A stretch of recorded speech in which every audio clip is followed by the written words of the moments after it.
თბილისის საქალაქო სასამართლოში ნარკოდანაშაულის ბრალდებით დაკავებული გიორგი ახობაძის არსებითი საქმის განხილვა გრძელდება. დღევანდელ სხდომაზე ბრალდების მხარის ერთი მოწმე დაიკითხა. ექსპერტმა გამოძიების მიერ წარდგენილ მასალაზე ჩატარებულ ექსპერტიზაზე ისაუბრა. სხდომაზე ასევე ისაუბრა ბრალდებულმა გიორგი ახობაძემ. მისი თქმით, მტკიცებულებები გაყალბებულია. მათ შორის ნივთ მტკიცებებზე გადატანილია მისი ანაბეჭდები და გენეტიკური მასალა.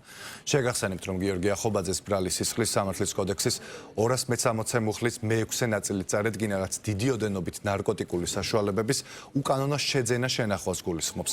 აღნიშნული დანაშაული 8-დან 20 წლამდე ან უვადო თავისუფლების აღკვეთას ითვალისწინებს. მოცემული არის აღწერილობა პაკეტი ნომერი 1-ზე, რომელშიც მოთავსებული იყო 4 წელი გამჭვირვალე თვითკედი მთლიანობა დარღვეული პაკეტი თეთრი ფერის ნადებები და აღნიშნული პაკეტებიდან გაკეთდა დანაწმენდი ობიექტი 1 და ობიექტი 1-ის შერეული გენეტიკური პროფილი იდენტიფიკაციისთვის იყო არაინფორმატიული.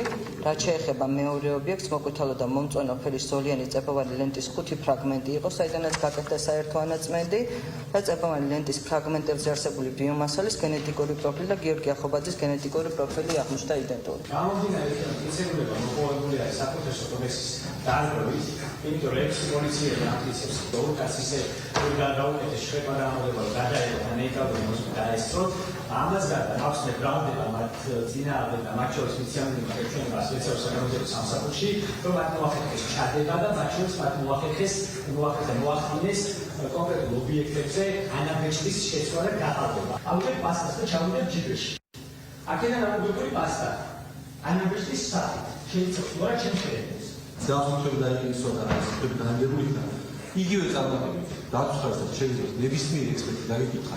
ეს კითხვა დაგესვა მოგიყვანა სასამართლოში და პასუხი გაიგო.